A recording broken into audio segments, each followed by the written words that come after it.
So welcome to the Bureau of Konstantin Vълkov, where we tackle the big questions shaping the world today.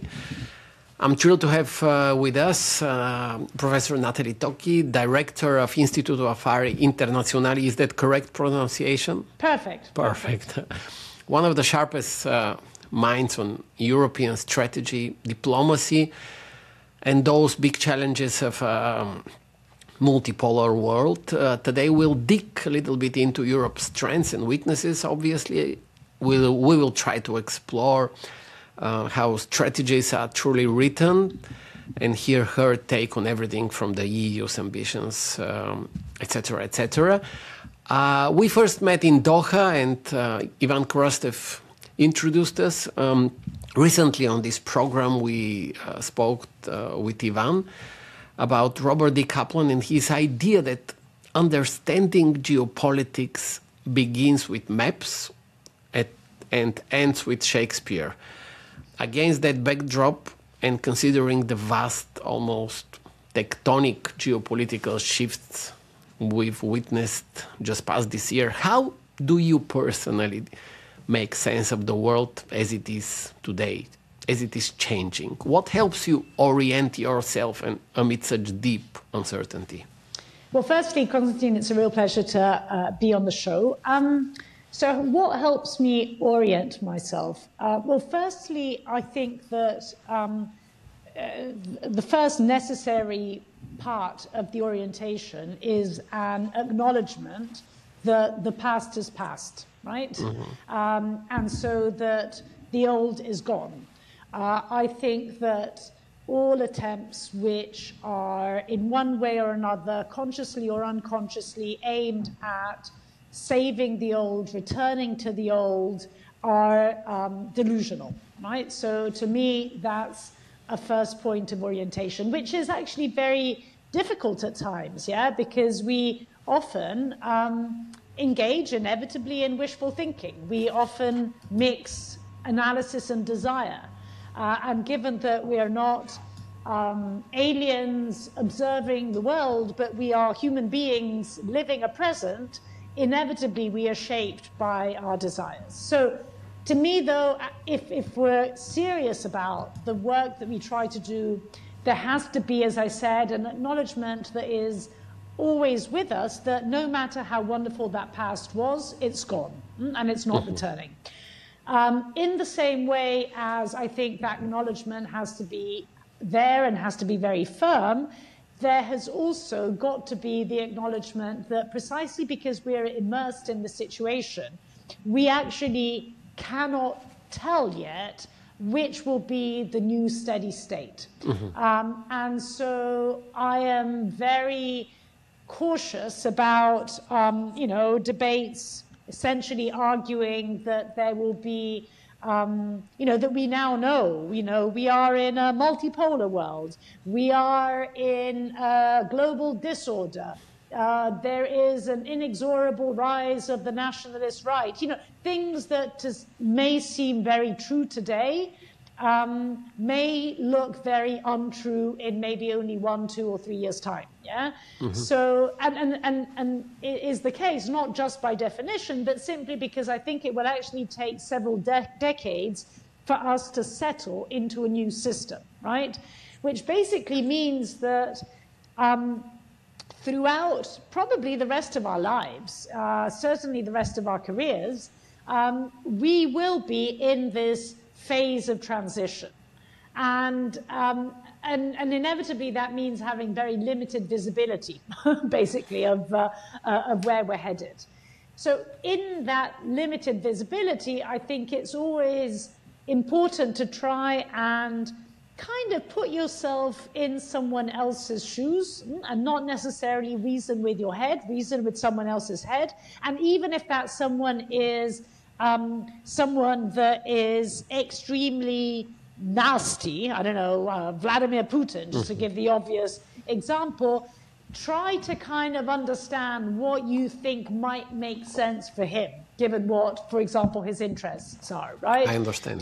And so just to give a kind of very concrete example, here we are in which a lot of the European debate, for example, is dominated by, is there going to be a peace deal or not in Ukraine in the near future? I tend to actually dismiss this really rather significantly. Who knows in 6 months' time, but, again, if I think of the next few weeks or even the next few months, I really struggle to see this because I struggle to see what interests the Kremlin might have, for example, right? And again, trying to separate. So it's not that I want the war to go on. I just think the war that will go on, and I think that our duty is to try and kind of say things as we see them. I understand. But say the things as we see them. If we see how US behaves and Europe talks about strategic autonomy, is it really Europe capable of defending itself without the US? Well, look, the very fact that we keep on asking ourselves this question suggests that the main problem that we have is psychological, more than material. So again, just think of yourself as an alien that lands on planet Earth and sees this group of 30 of the richest countries in the world. Why on earth should we be unable to defend ourselves without the US? Of course we can, right? You look around, as you were saying, we met in Doha, and you go outside Europe and you go to countries which are much, much smaller, that have far, far fewer military capacities, that also have very significant dependencies on the United States, and yet they have an autonomy of thought that is far superior than we do. Now, why is it that we don't have an autonomy of thought? Well, we don't have an autonomy of thought because we have taught ourselves not to have it.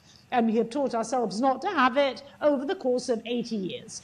So for 80 years, we have told ourselves that it is absolutely impossible to defend ourselves without the United States, that this is an ironclad alliance, that nothing will ever break it. And we have, forget the fact that we don't have enough weapons, yeah? I mean, that's almost a secondary problem. The primary problem lies in the fact that we have taught ourselves to be helpless. Now, are we actually helpless? No, we're not, yeah? I mean, it's ridiculous that you have, as I said, let's take a country like Mexico. Mexico is much smaller than the European Union. It is much poorer than the European Union, and it is also incredibly dependent on the United States. You look at the way in which Mexican President Claudia Sheinbaum has been acting over the last year vis-a-vis Donald Trump, and you can see how, the woman has kept her back straight in ways in which we have not.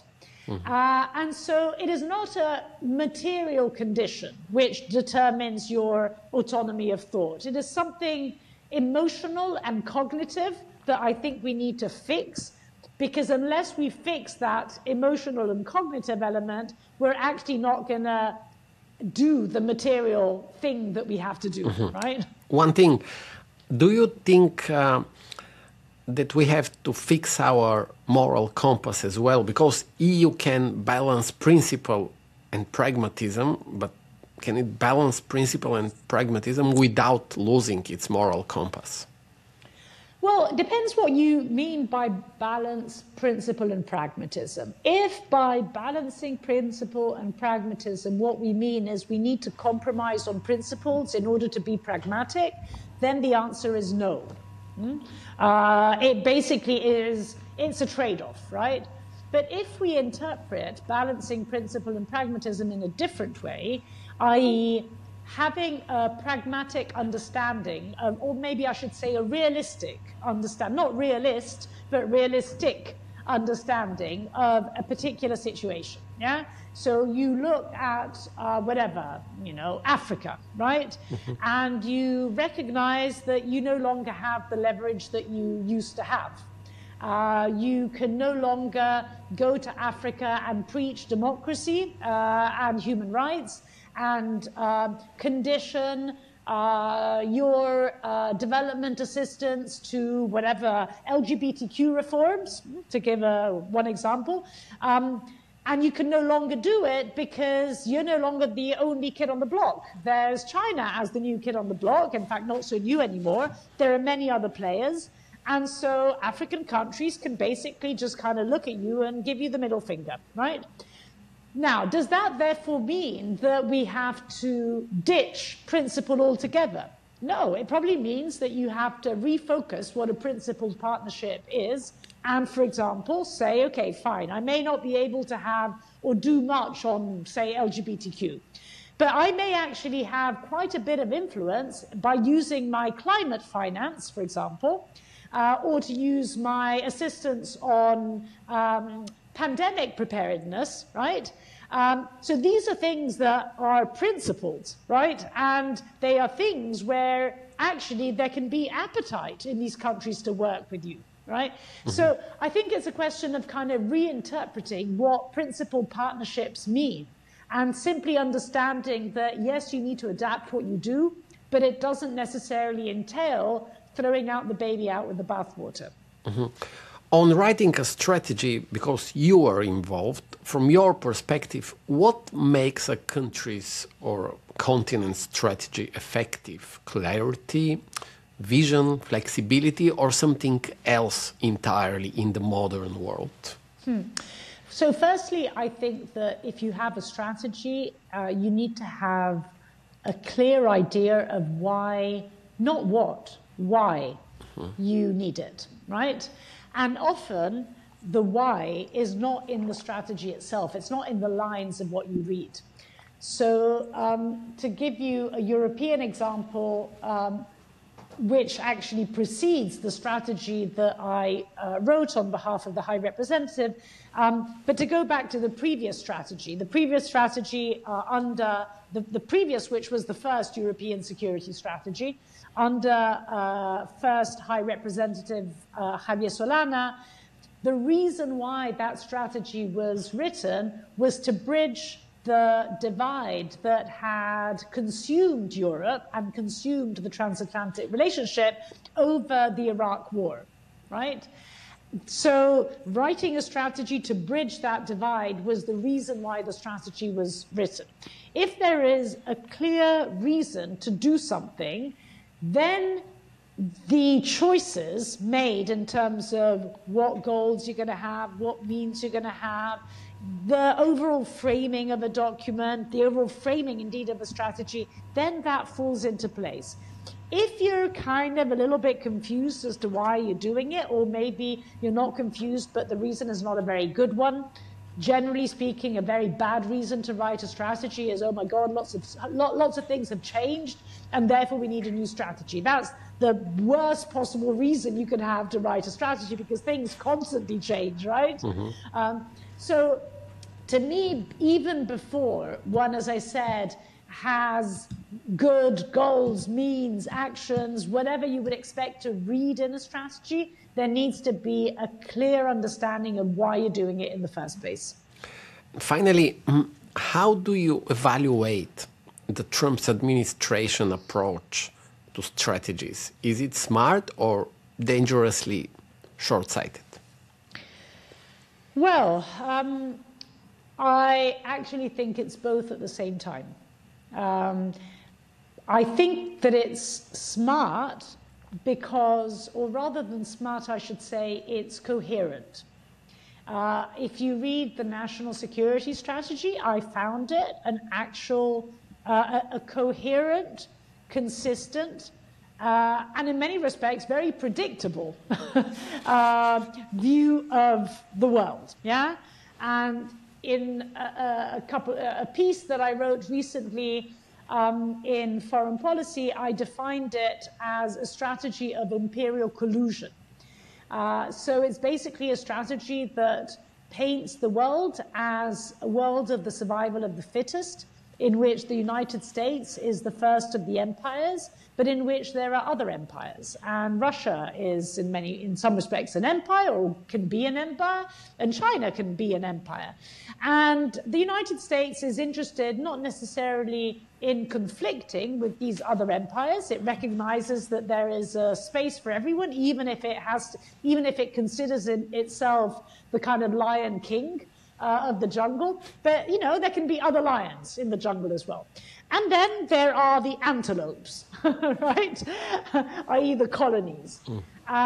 So I think, and Latin America is a colony, Europe is a colony, right? So if you actually look at the national security strategy, it actually paints a fairly coherent vision. So in this sense, you could say it's a smart strategy. Now, do I think that it's a smart strategy in the sense of a kind of far-sighted one? I personally don't think that it is. And I personally don't think that it is because I actually think that in the US-China competition, China is increasingly gaining the upper hand. And we've seen this over the course of 2025, right? And the way in which Trump has had to back down very significantly vis-a-vis Xi Jinping. And so if China is on its way up, and the US, it's in relative terms, not in absolute terms, but in relative terms on its way down, surely the far-sighted thing for the US would be to cultivate its allies, rather than to try and destroy them, which is what basically the US is doing with Europe. Natalie, good to have you on the program.